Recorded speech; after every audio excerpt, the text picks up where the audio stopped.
One day I woke up and I broke out in tears, couldn't hold my creativity for so long. There was already a spoiler that you quit your PhD, right? With the new energy and power, I can change it. Transferable skills are really the most important edge you have. And I think a lot of people think that it's a binary thing, that either you have it or you don't, but that's actually not true.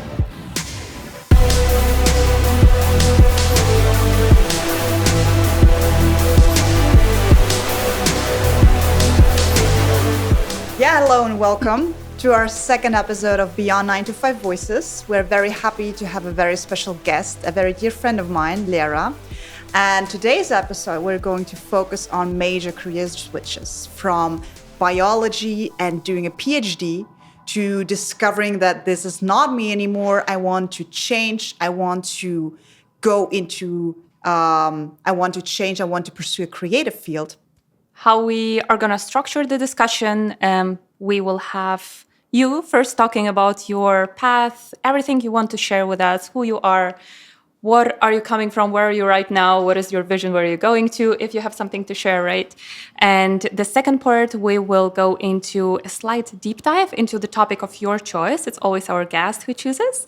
And we will finish up with just 5 quick questions just to get some impulses also for us and for the audience to think about and maybe to implement in their lives as well.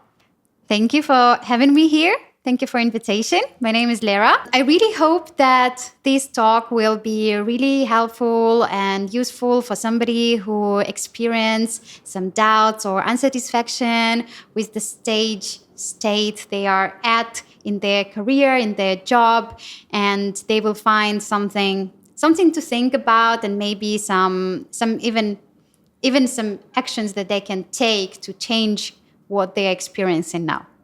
Super exciting. Let's get started then. Yeah. Yes. So we know you, but our audience doesn't. So it would be great for you to tell a little bit about yourself and where you are right now, what you do. Let's start with where I'm from and how I came to Switzerland and my career before the switch.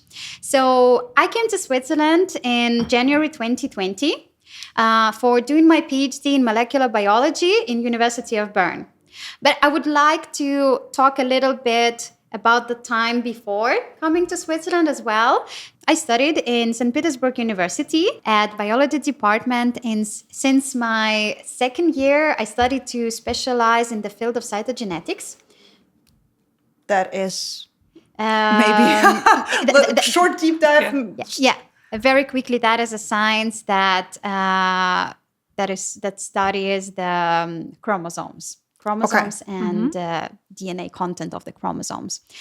So I worked for almost like 4 or 5 years in my lab where I did my bachelor and master thesis.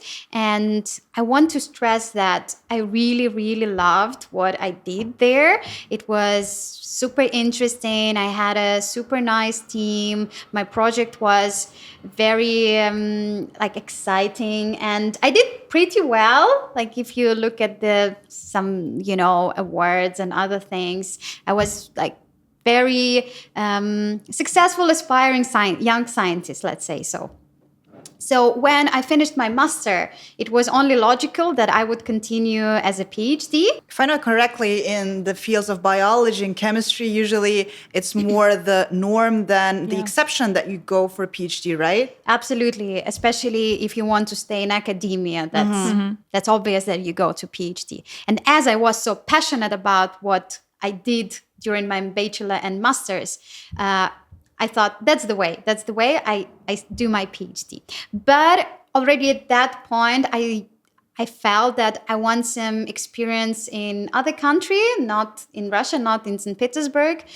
Though I felt a little bit sorry because I had such a cool project, such a nice team. It was really pity to leave them, but I was ready for some new adventure, for some new challenge.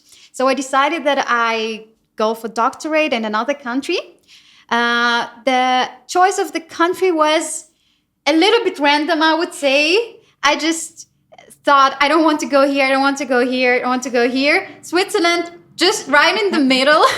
Plus, they pay well, and that's kind of a big problem in the PhD field, that PhD students are quite often underpaid. So I really wanted to get a decent salary and being able to sustain yourself and get to some very level of comfort that I wanted at that point. But was it also matching with the project, like the continuation of what you've done before, or you wanted to switch completely that's really interesting question, because as I told, I really loved my project before. I was working on some very specific chromosome in one bird species. It was really rare thing, 2 or 3 labs in the world were doing that. So I was one of the person who was contributing to that. And I really love DNA. My whole journey actually started with me reading an article about Watson and Crick discovery on DNA when I was in my 8th grade in school. And I got absolutely fascinated by that. And I think at some point something clicked in my head and I thought, yeah, that's what I want to do. I bought encyclopedia on DNA and read everything about that. And this is when it started. I was never this kind of child that loved animals and plants. That's not about me. I was already around 14 when I read this article about DNA, and I just thought, yeah, this is it. The machinery within the cell, all these DNA programs. This is a miracle. I want to study that. I want to know more about that. Yeah. So again, stressing that I really love DNA. I really love chromosomes. And ideally, I wanted to continue that. But that's quite hard. And it's quite common that students change their topic or their project when they are starting their PhD. And this is what happened to me. I found a lab that later I got PhD position in. And they were working on specific proteins, but that play a role in DNA compaction, genome compaction. So somehow it was linked to what I was doing before, but not directly. And I think it's quite a big difference between DNA field and protein field. In my opinion, all people there are divided into DNA people and protein people. And I used to be a DNA person and became a protein. So if we're really covering the basics, DNA, it's a molecule that encodes all the information about the organism. Basically, it's like a text, that afterwards the cell machinery reads and understands what exactly it has to do to fulfill some kind of program. And the protein is a molecule that is built according to this program, which is encoded by DNA. So basically, the protein is a little bit dependent on DNA. DNA tells us what kind of protein will be built and how it will be used, what is its function. How did you evaluate in general? Let's say you thought, okay, I want to go and pursue a PhD.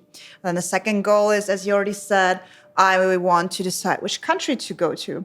Then you already thought, okay, Switzerland is a nice idea, but then again, you have different universities, you have within the same university, you have different professors focusing on different research fields. So how did you approach this process of deciding and evaluating topics, professors, and universities? So first of all, I need to admit that at that time when I finished my master's and was looking for PhD, I still was quite young and I didn't know a lot about what would be the right way to look for a new job. It was more like, just take me. Yeah, which is common. Yeah, please take me. Sure. I just want to go somewhere. So I wouldn't say it was really mindful, the way how I chose the lab. It was more, okay, this country, maybe this and these universities, this and these labs. And the labs that I tried to apply to were somehow connected to DNA or at least protein research that is somehow connected to DNA. that's the answer. How would you maybe do it differently now? So now you know some things that can arise after you have already chosen. So you're probably, so to speak, stuck with your research team, with your professor especially, for a specific amount of time, which is not a short amount of time.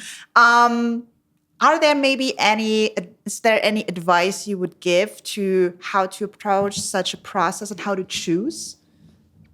Be aware of, I don't know, something.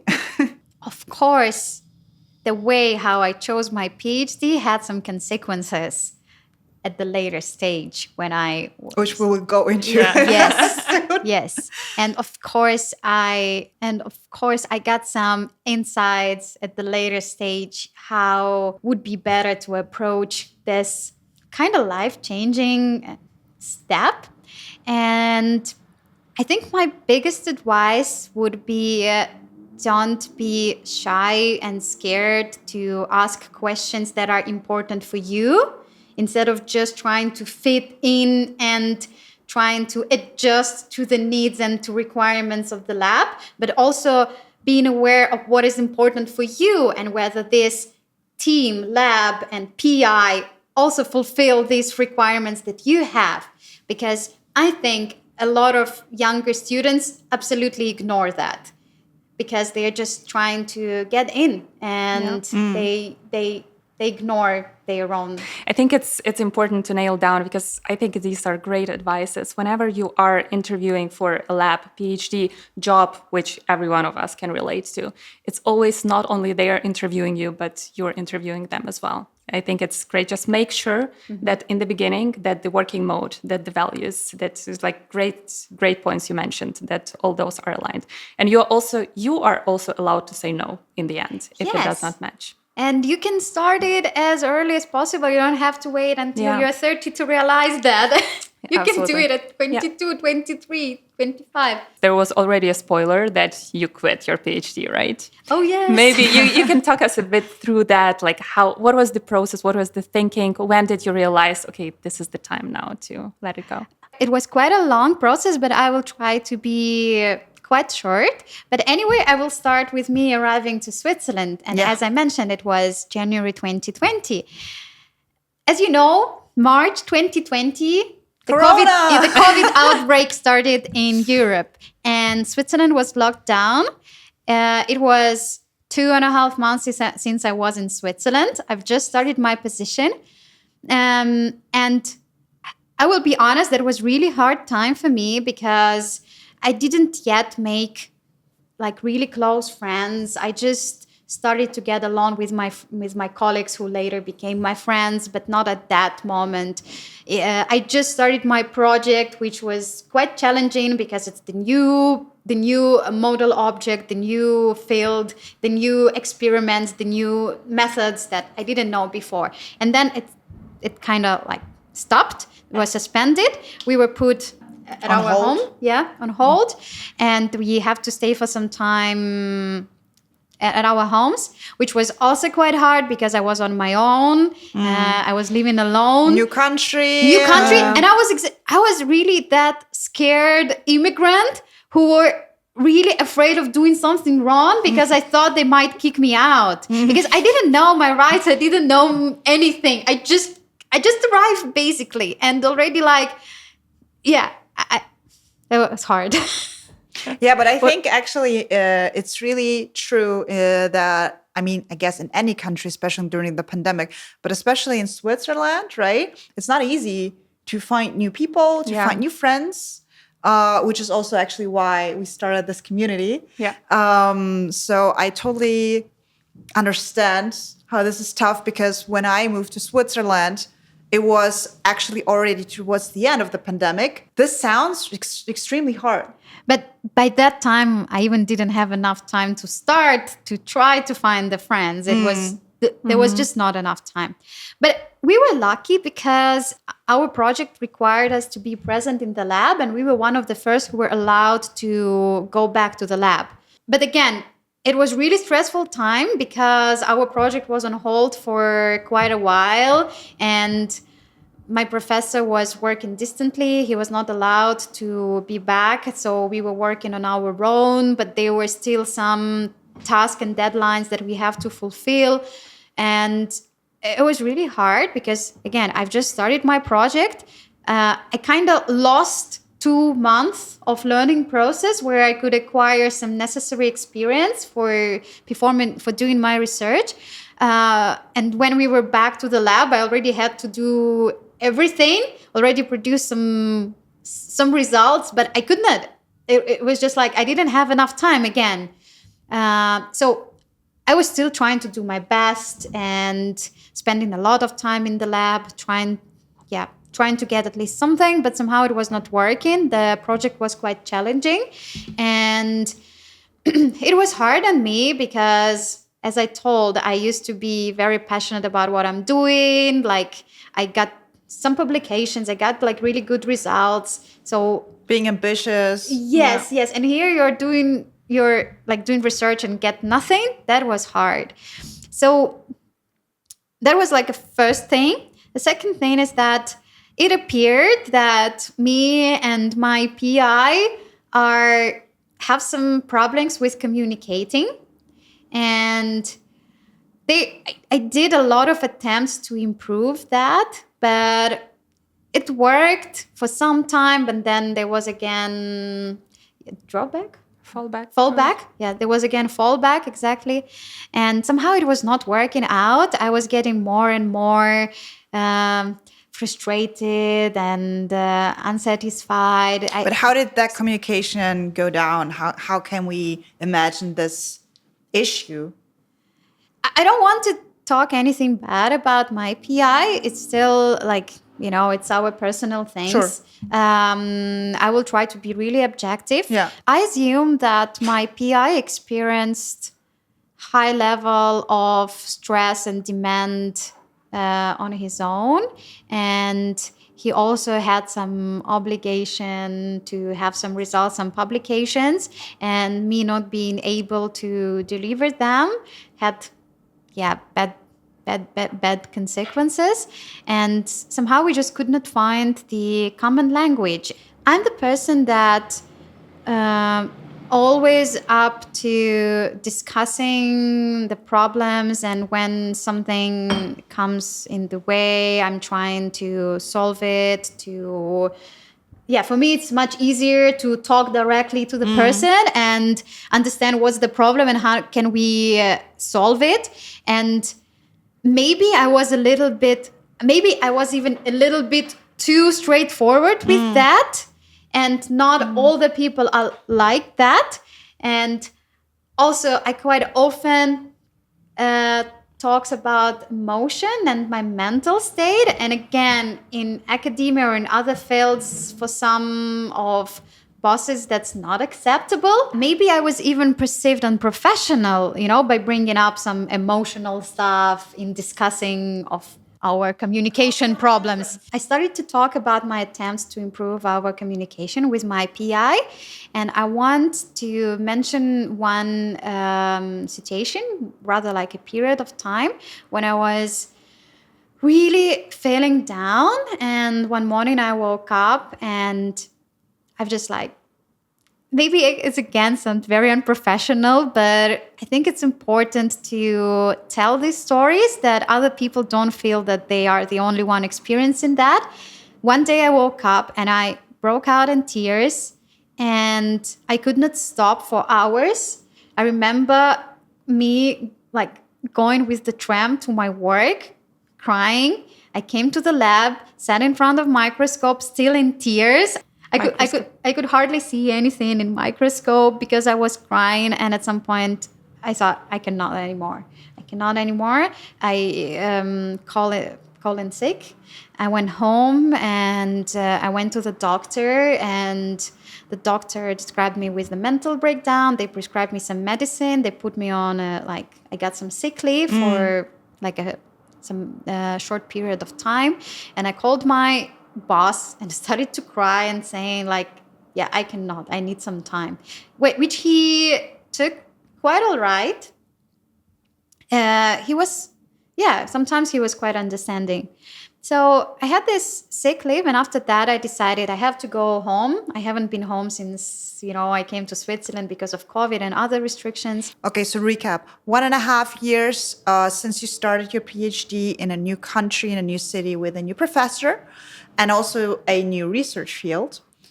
It's the middle of the pandemic. Everybody's stressed, social restrictions. Everybody feels this tendency to burn out because you have not the opportunities to get the work done you would have otherwise. Lots of expectations from yourself, from your professor, not being able to meet them, consistently feeling down because of that, and at some point, mental breakdown. And after this breakdown, I realized I have to go home for like small holiday trip. To see your family. Yeah, to see my family and just to have some support and also a breath of fresh air. And that worked quite well. I came back to Switzerland really energized and ready to change the situation. I was like, now with the new energy and power, I can change it. You haven't decided at this point that you... No. We are quite far from... Yeah. It's coming. It's coming, but we're still quite far. I still I had a lot of trust and, you for sure know. I'm that kind of person, who are like, I do it till the end, whatever. I'll bite my teeth. Exactly, bite my teeth and I will do it till the end, whatever comes in my way, I finish it. Yeah, I was ready to do something. So I came back and again made some attempts to have conversation with my boss, trying to find the common ground because we are still in the same boat, we are working on the same project and it's both of our interest to get something. To get results. Yes, to get results. It had some effect, but again, not a lot. I continued, and with the time, I realized I'm again getting very tired, very frustrated. Again, the results are not that great. Expectations are high, blamings are there, and so on and so on. And I started to feel again worse and worse mentally. And at some point, again, as I told, I'm a very open person and I always share my experience with whoever is ready to listen to me.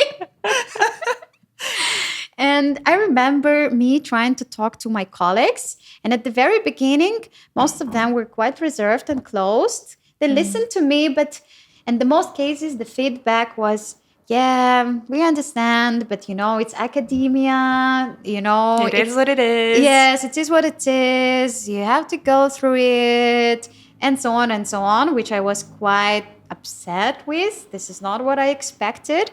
But with time, I was quite persistent with talking to people, sharing my experience, and slowly people started to open up. And do you think they were afraid at the beginning to maybe also share something and be vulnerable? Maybe a little bit scared, but mostly vulnerable and kind of not trained, but conditioned. They were conditioned to think this way and to reply this way. Yes, exactly. Because if you are sharing that you are struggling, that you might be a failure or, you're not doing that good. And it's you're feeling very vulnerable with sharing that. So not everybody is ready. But with the time, my colleagues, some other people from Institute started to open up and share with me that every now and then they experience the same. And I realized that, first of all, I'm not alone. And second, so many people in academia experience that. I started to read some researches, articles that proved that, there is such a high level on mental not diseases, but issues. Issues, yes, you're right. Mental issues among the people in academia. So did the fact that you heard people around you open up about their mental state, or not even the mental state, but also that they are kind of in the same boat, did it help you justify for your inner performer. I need to buy through and finish that and realize that, okay, that's a valid state and I need to do something without it if I put myself first. Yeah, I think so. I think so. But also it made me feel that, okay, maybe that's the reason why I'm struggling. So I just need to, fight this monster. And if I manage to change that, like mental situation in the whole field, what a task, right? For only me. But I thought if I change this, I will be able to continue and to finish my PhD. So you thought that's your issue and... Kind of, a little bit. No, I was not blaming myself for that, but I thought that's the reason why I cannot go further. So basically you thought it's a thing you can fix for yourself and then you can continue. For myself and for everybody in academia. And I really tried, when realizing that so many people in my institute are also experiencing the similar thing. I thought, okay, let's do something. And I started to be very active in the field of mental health of students. I even organized the webinar on mental health, again, for students. So I was really eager to do something, to contribute, to change the situation. Again, I'm always trying to change everything for better. But in the end, I got really good feedback. And some people came to me and told thank you, and it was really useful. But on the other hand, I spent so much energy on that. And in the end, the outcome was, some people admitted that it's the problem, but none of real Nobody knew a solution. None of the real actions were taken. No initiative from university side, unfortunately. And it bashed me again. Yeah, it drains you even more, yes. Especially if you're giving up of that valuable resource that is already low. Yes, and this realization that nobody cares. If you would go back in time, when would you tell yourself, okay, now is the moment when I started experiencing this and that I should have already seriously considered just switching and turning it all away? And I will come to the second later. I'm such a person that I value all experience I have in my life. So honestly, I wouldn't actually change it. I think it was important to experience it as it is, with all the, holding myself and realizing that it's already too late, but still it was the right time exactly for me. Yeah. Because at that time I was maybe not mature enough to make this decision. But when I came to the point that was unbearable, I was finally ready to really make this decision, and then made some conclusions of this situation.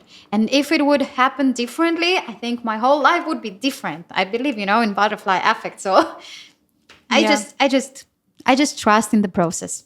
Yeah. Also because some tough periods in your life often enough also shape the values that you have and you live by today, right? They're catalyzers for crystallizing your, again, values. I will repeat this word a lot of time today.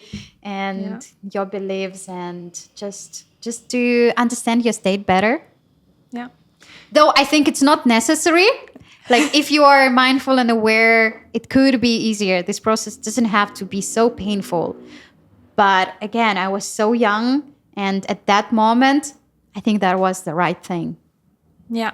So when was this eureka moment that you woke up one day and decided, okay, now I'm switching? Was it like from one day to another? Or like what was the process of going towards the decision in terms of, I don't know, some fears and considerations when you maybe told yourself, I need to do X, Y, Z, have, I don't know, maybe some option ABC already planned out in order to do that? Or was it really like, I'm so fed up, I put myself first, I cut it today? I got it. It was for sure not one day thing. That was a period of time when it was getting more and more and more and more and more. And already, I think it started with like very tiny thought in my head, and it was just getting bigger, rising in my head. About having plan B, C, D, and etc. I wouldn't lie. I will be honest here and say I had that time boyfriend, now husband, who was a really big support for me. And I think that was a very big and great influence that helped me to make this decision, because I knew I have this person who will support me, and he was verbally addressing that, like, hey, I will help you, I will support you. If you choose to. Yes, you make your decision. And at least I didn't have to worry about being homeless for some time, and also about my Swiss permit, which is really big thing here in Switzerland. I understand that for some people it's not like that. That is why they have much more fears to make this great decision, the big leap into unknown. But coming back to how I came to this decision, it's important to mention that I started to feel like real professional crisis. And at some point, I started to ask myself, why at all I'm doing this? I was struggling so much for so long that at some point, I already didn't realize what was the purpose of doing that. What was my motivation? What is my aim? And the only thing that came to my mind was getting degree, getting PhD letters in front of my name, which were not valuable for me at all. And I realized if I'm doing that only for getting this PhD in front of my name, maybe it's not the right thing. Because again, I could not reply myself. I could not answer what I'm doing it for anymore. And when you encounter that, when you realize that, you're like, okay, maybe that's the time. Maybe that's the time to change, to find something where I would know why I'm doing that. Because I think it's very important. And part of the thing, I know a lot of PhD students are struggling with, toxic environment, very challenging projects, not having results, a lot of different factors. But if they know why they are doing that, they can do that. And that's important. Yeah, that's true. Not losing the motivation and not losing the purpose. I lost the purpose and could not get it back. And yeah, I quit. So you stopped the snowball. You recharged your batteries. What next? There was some time after me quitting PhD when I was unemployed for some time. I think it was like 7 months or something like that, where the time which I gave myself to realize what I want to do. Because after doing for 10 years biology, it was really hard to reshape and realize again, what is the thing I want to do? Because by no means I wanted to go back to biology. Even though so many people were saying to me, yeah, go to pharma, Switzerland is for pharma. Yes. But I didn't want, and I still don't want to go to pharma, whatever people say. So I knew that it would not be pharma, not biology. It would be something different. Now we're in this phase when you are thinking about, okay, what is it that I'm passionate about? What is this next stage? How did you approach it? Yeah, as I mentioned, I gave myself this time to understand what it would be. And it was not really clear, but at least there was some direction that I thought I want to take. Even as a child, I was always like very creative. I did a lot of different things. I was participating in a art studio, but I was also singing, dancing, this, everything.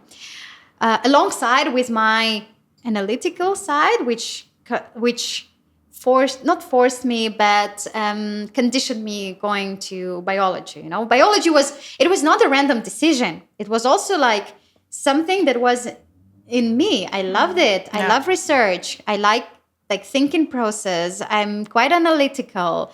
And there were always these two personalities inside of me. One is very analytical and another one very creative. I can totally relate.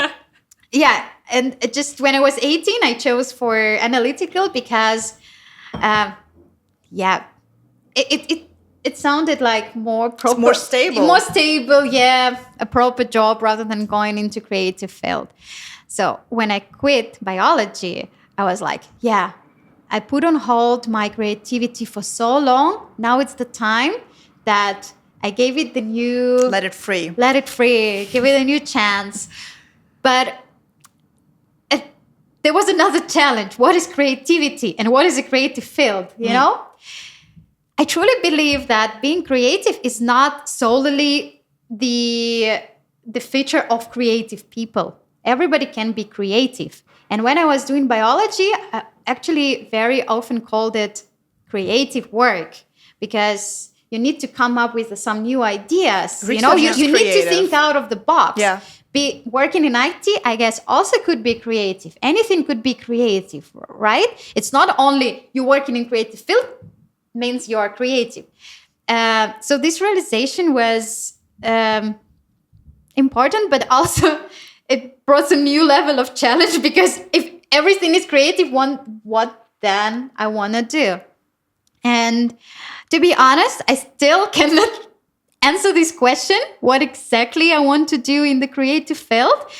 I just realized I will try things and see what fits, what brings me joy. Basically, coming back to this default state of a child, when you're trying different things and see. Being curious. What makes you happy? What is it you're currently trying out? So after this period of time when I was kind of exploring myself, I got internship in the company that helps experts with their tax returns in Switzerland. Because as you know, or somebody might not know, tax system in Switzerland very complicated. And I got an internship to try out the things and to see what fits me best. And after some time, I got a full-time position. And currently, I'm a content manager, but I'm also doing a lot of brand manager tasks. So I'm basically responsible for how our content looks like and whether it's relevant for our target audience. And that's a big contrast with my previous job. I learned and still learn a lot of new skills and a lot of new stuff, which is quite nice. And I'm very grateful for this opportunity to change the field, because in the beginning it seemed almost impossible. When I was quitting my biology job, people were like, yeah, but what are you going to do? Yeah, what are you going to do? Obviously biology. And when I was saying no, they were puzzled, because a lot of people couldn't imagine that you are so drastically changing the field. And I'm really grateful to my current boss that he gave me this chance and opportunity. But I told full-time job, that's actually not true, because I'm working only 60%. And other time I left for myself, still exploring and finding the things that I love. For example, I realized that since very childhood, I really loved fashion and dressing up. And that's one thing that I'm currently exploring from different perspectives, not only changing the clothes and like learning about the brands, but rather looking and diving into fashion topic from I don't know, sociological, anthropological, and political perspective. And that's very interesting for me. And I think this is where my analytical side also comes into play, because yes, I love dress up. I love beautiful things. I love everything connected to fashion and style, but I also want to kind of analyze it, and learn about it from this perspective. Go deeper. You mentioned already analytical skills, which is a good example of this transferable skills. So let's move to the second part of our conversation of the podcast, which is the deep dive into the topic of your choice. And we all agree that you have a lot to tell also about this transfer of the skills since you switched the area completely. So we heard analytical skills. What else would you describe as the transferable skills that you are taking with yourself to your next stage of your life? Okay, and if we are coming to really naming the transferable skills, I will talk about my personal most important transferable skills, which first of all, analytical skills, as I mentioned, second, communication, and third, creativity, which I also mentioned before. Let's dive into this topic. First of all, I think it's important to cover what are transferable skills. And basically, transferable skills are the skills that can be transferred from one area occupation to other, and they are not necessarily connected to one job or another. And I just quickly had a look that in internet that 70% of employers actually really interested in transferable skills. You know, this is one of the most important thing on your CV that could be very interesting for your future employer. We are very much focused on hard skills, like what I can exactly do for this job. And I think that's also a thing for when you're writing your CV, you make a lot of stress on your hard skills because this seems like what they need. But on the contrary, transferable skills are also very important, maybe even more important than hard skills, because any hard skills can be learned. Any hard skills will be learned. Soft skills, on the contrary, is something that we acquire during the life and working process.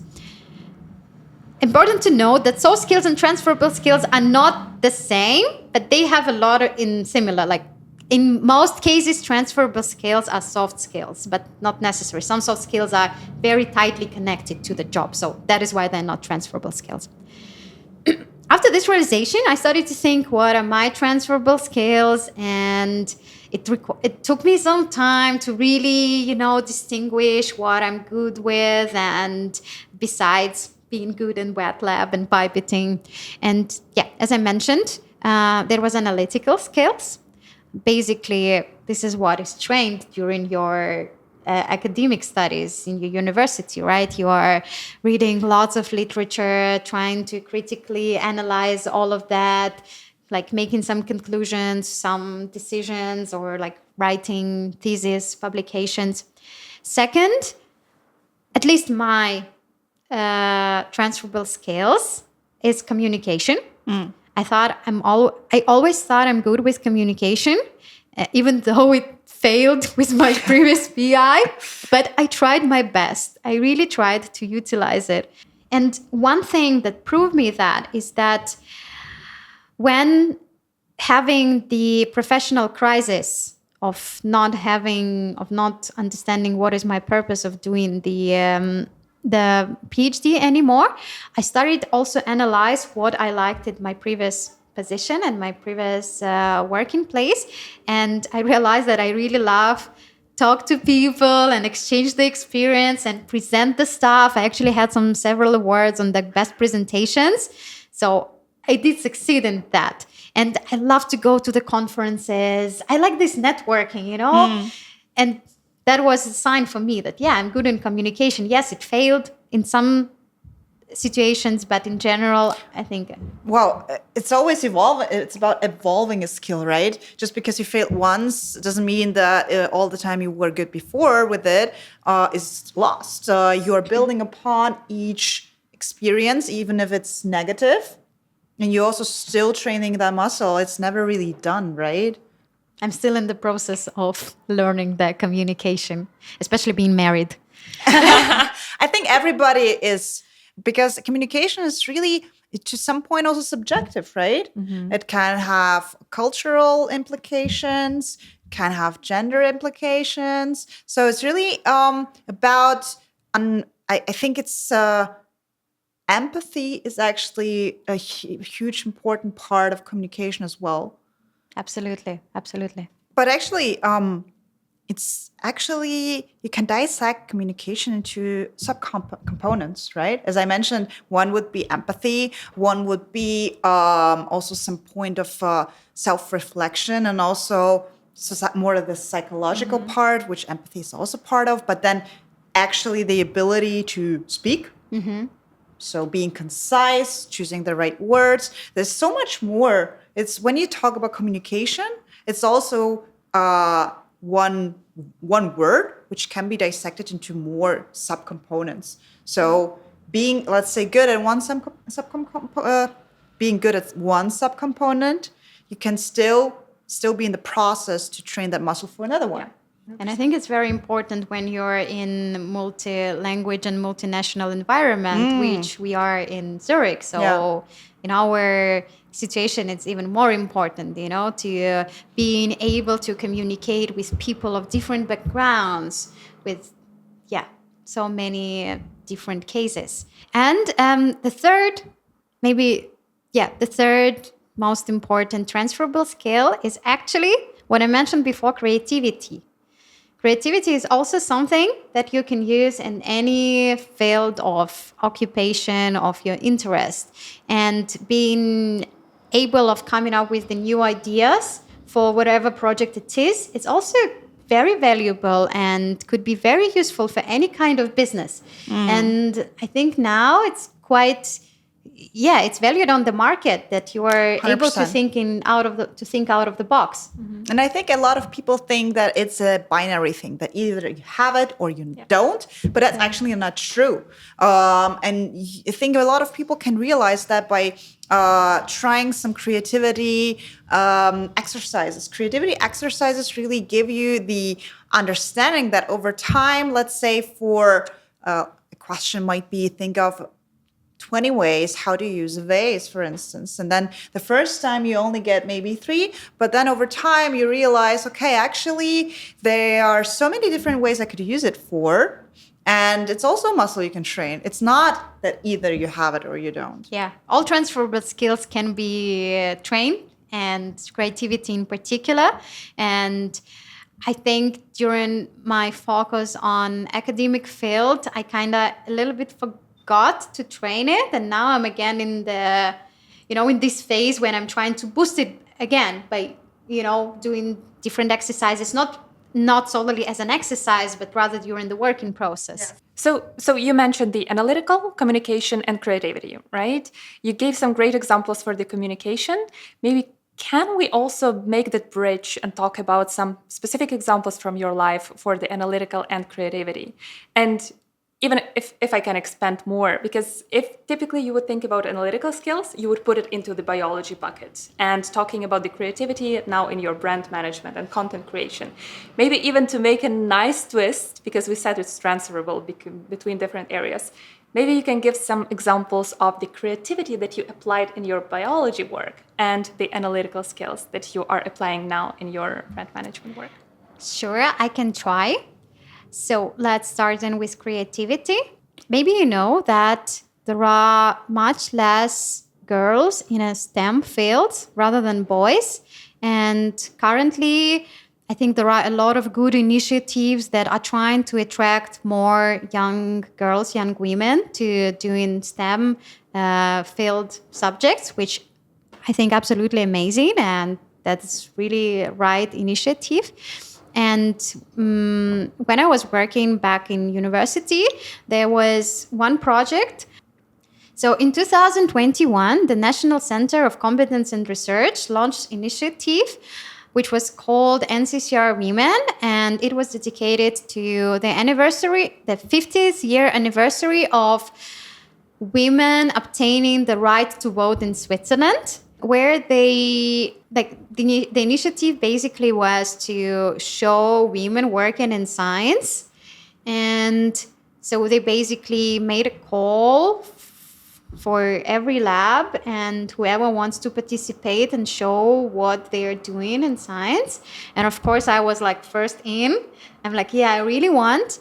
And I kind of decided to participate, but then I actually made all my female colleagues to participate with me in that. And there is we made a really nice promo video, which you can still find on NCCR channel on YouTube, where our everyday work is covered. And I think it was very important project and work to show how different women and science are, because there are a lot of expectations put on scientists, and especially female scientists. You cannot be that, you cannot be that, you have to be that, you have to be that. But I always struggled myself with this image, which I was not fitting in. And I really wanted to show how different we are and how my colleagues are being so different and also not fitting more or less to this image of the classical scientist, are anyway successful, smart, and everything. So I really persuaded all my lab and like my male colleagues also to support us. And yeah, our lab participated in this project. I'm really proud of this case and how my creative urge like pushed us to do that and maybe to do something useful and contribute to attracting younger women to start more like studies in STEM fields. Okay, let's flip it then. What about analytical skills that you are currently using? That was during my time between the jobs when I had some time to think and explore some other options. And I was invited to participate in one rebranding project, which I was really interested in. And basically, I did the whole kind of the branding strategy, which required a lot of research, deep research into the market and what are like the competitor research, the trend research. And in the end, I presented the new concept for the rebranding. And I'm very proud that people on the other side were like really happy with that and they liked that. And I think this like my analytical skills helped me, that I was able to go deep into like a known field, but analyze the data information and extract what is really important and necessary and present it into something like as a final result that people could use in their project. So yeah, and you could say that it was a creative because it was quite a cultural project in Zurich. Yes, and bottom line, you can be creative in a STEM field and you can also be analytical in a creative field. Transferable skills are really the most important edge you have. It's not only about hard skills in a specific deep field, but the levels above where you can take this experience, take this specific skill set and apply it in a totally different field.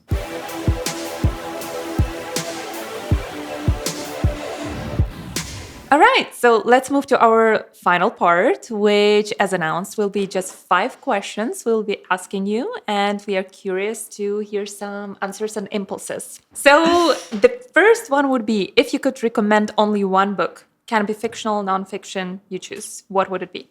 Well, I do really love to read, so I love to read fiction more rather than nonfiction. And I truly believe that in different periods of our life, we need different books. That is why it's really hard for me to recommend one only book. So I will actually recommend the one that I read just recently and had a great impact on me. That's the book of Korean-German philosopher Byung-Chul Han. And the book is called The Burnout Society. And why it's affected me?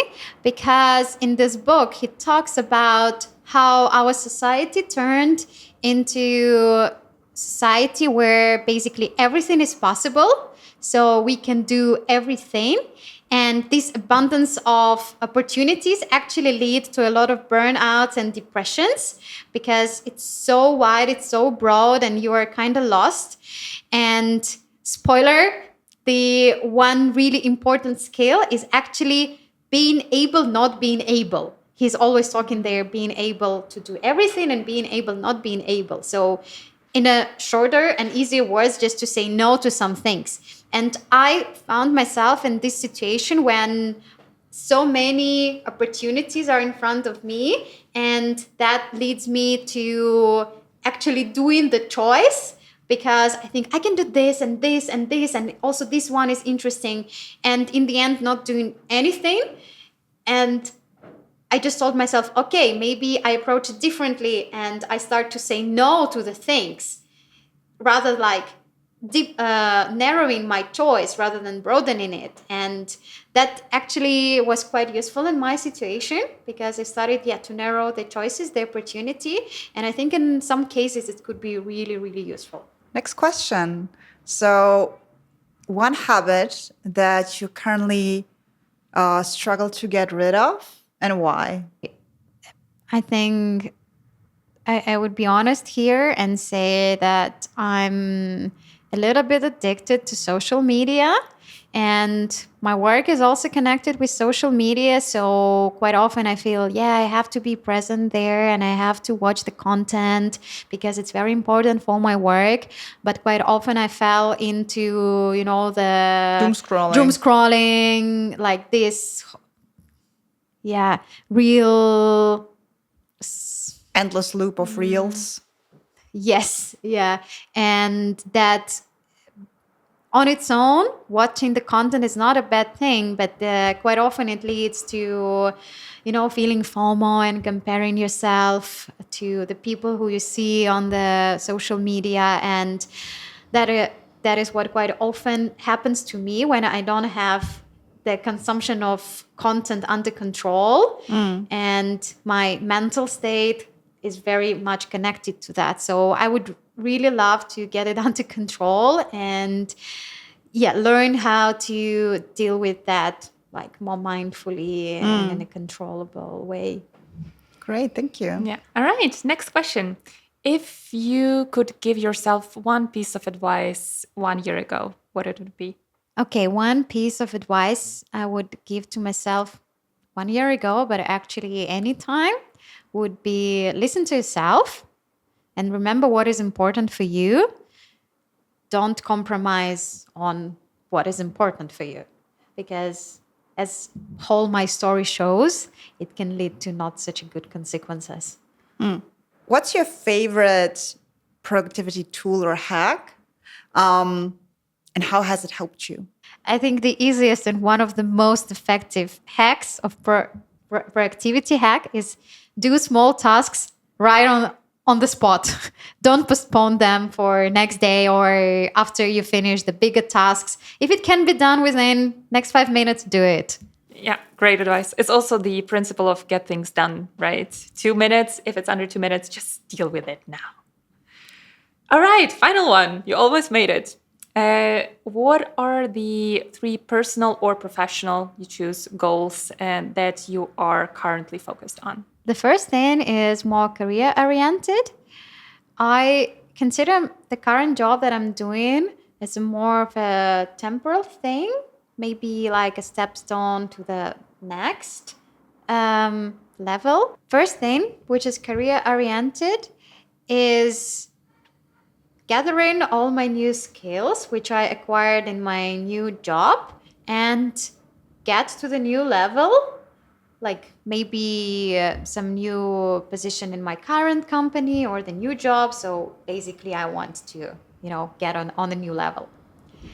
Second one, which is more my personal thing, is that as I mentioned, I'm really interested in fashion from different perspectives.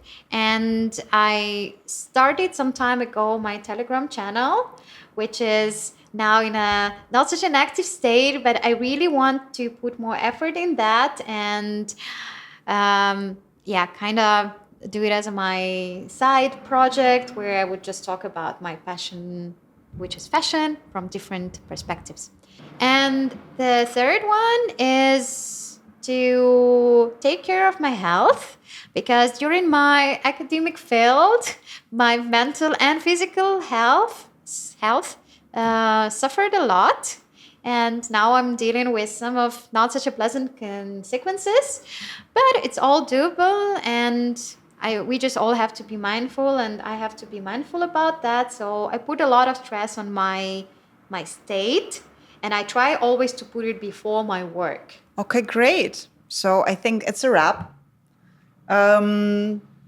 Let's maybe finish off this episode with just some key insights, some small recap of what we have learned today and what we have dived into. So Lera, final thoughts, some insights for our audience. I want to tell everybody who are doubting themselves, struggling, or going through not such a smooth period of their life, stay true to yourself. Be brave to make the moves that you might be really scared of, and don't compromise of what is important for you. Thanks, Lera. It was a really interesting discussion. I think we learned a lot, and I have no doubt we gave a lot of new impulses and insights for the audience. So thank you for that. We are hoping to have you back here once you have that next step, and you will be telling more about that. For now, thanks a lot for listening in. And see you in the next one.